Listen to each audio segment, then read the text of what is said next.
नमस्कार। तथ्य में आपका स्वागत है। मैं हूं मनीष अवस्थी। तथ्य में हम बात करेंगे भारत में चल रहे इकलौते चीनी अखबार की।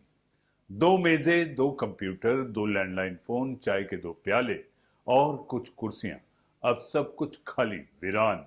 हालांकि पहले भी फोन कम ही बजते थे, कुर्सियां कम ही आबाद हुआ करती थी, पर कागजों के सरसराने और एक शख्स के लगातार सुबह 8 बजे आ जाने से एक जिंदगी तो थी। अब यहां सियाही के सड़ने की बदबू, जाले हवा में एक मायूसी, दुख सा महसूस होता है। यह दृश्य उस छोटी सी प्रेस का जो भारत के इकलौते चीनी अखबार के बंद हो जाने के बाद अपने आप में घुट रही है।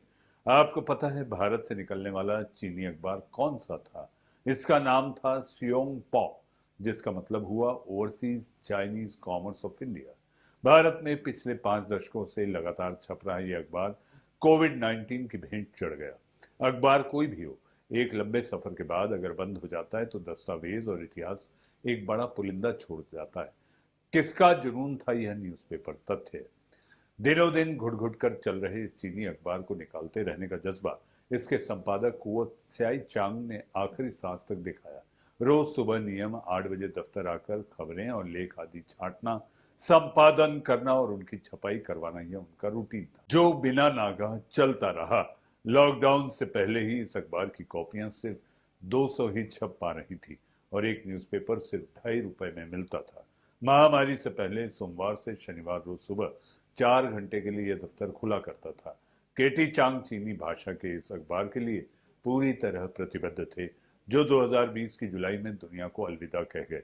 बस तभी से यह अखबार सिर्फ नाम और याद बनकर रह गया। लेकिन अब इसके भविष्य के लिए चीनी समुदाय चिंता करता हुआ तो दिख रहा है। क्या फिर शुरू होगा सियोंग पॉ? कोलकाता में पीपल्स रिपब्लिकन ऑफ चाइना के कॉन्सुलेट जनरल जहां लियो ने कहा, कोलकाता के टांगड़ा और तेरेटा बाजार में चीनी समुदाय की जो आबादी रहती है, वह इस अखबार को फिर शुरू करने के बारे में सोच रही है दोबारा। हालांकि इसमें चुनौतियां कम नहीं, लेकिन यह हमेशा के लिए बंद हो गया बड़ा नुकसान और दुखद होगा।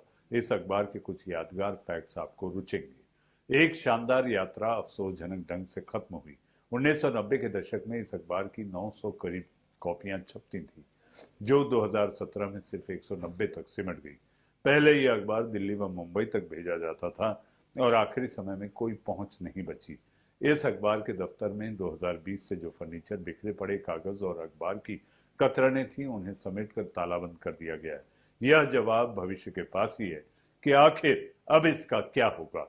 तथ्य में आज के लिए फिलहाल इतना ही। नमस्कार।